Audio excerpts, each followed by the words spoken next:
This video is about graphing sine and cosine by using amplitude and midline. So the first thing you need to know is how to find amplitude and midline from the equation of a function. So your amplitude is always going to be the number or the coefficient that's right next to either your sine or your cosine. So in this first example right here, that means your amplitude is 4. And in the second example, your amplitude is 3.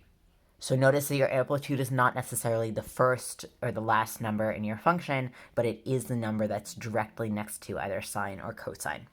Now midline is going to be the number that's either added or subtracted. So in this first example, the entire -5 is the midline. And in the second example, 10 is the midline. Right?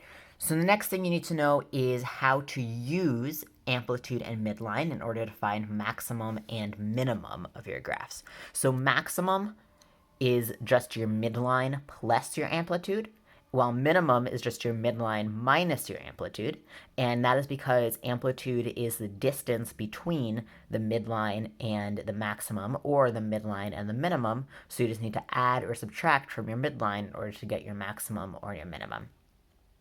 So the very last thing you need to know before we actually start graphing is the patterns that sine and cosine follow. So they're both essentially the same pattern, but they're starting in different places.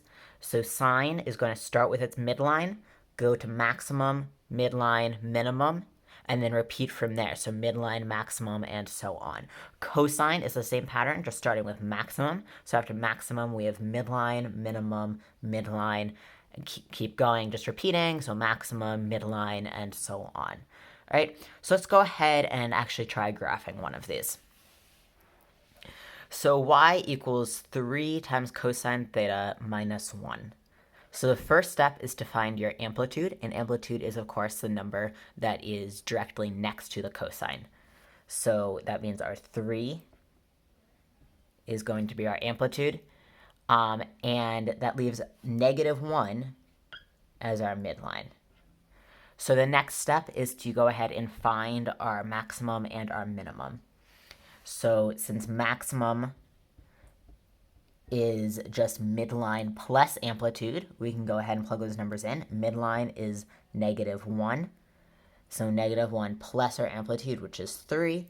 And -1 plus 3 is 2. So our maximum is 2. Minimum is the same thing. We're just subtracting instead of adding. So our midline is -1, then minus our amplitude, which is 3. -1 minus 3 is -4. And so now we have our midline is -1, our maximum is 2, and our minimum is -4, which is all we need in order to start graphing.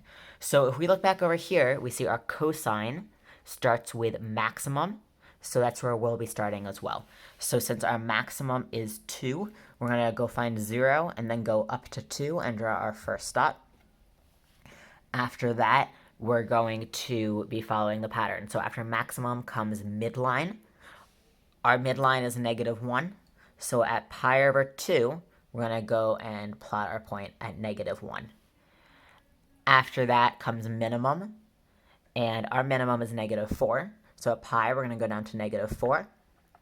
And we're going to just keep going with that pattern. So after minimum comes midline, so at 3 pi over 2, we'll be at -1. At 2 pi, we'll be at our maximum, so that's 2. At 5 pi over 2, we'll be back to our midline. And at 3 pi, we'll be all the way back to the minimum at -4. And once you have all of those dots, you can go ahead and draw the curve, making sure that it is not a straight line. So it should end up looking something like that. And don't worry if your curves are not perfect, just as long as we can tell they are supposed to be curved, that's good enough for now. All right. So go ahead if you would like to pause the video and try this one by yourself and then restart so you can see me work through it. All right, so our first step, as always, is to find our amplitude. Amplitude is not the first number, it's the number next to sine.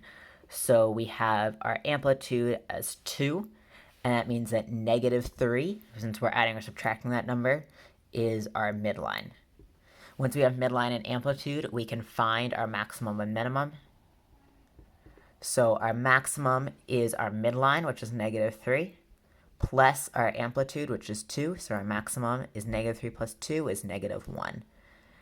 Minimum is our midline, -3, minus our amplitude, which is 2. So -3 minus 2 is -5. So now that we have our midline is -3, our maximum is -1, and our minimum is -5. So since we are graphing sine, we're going to follow the pattern for sine, which is midline, maximum, midline, minimum, and then repeat.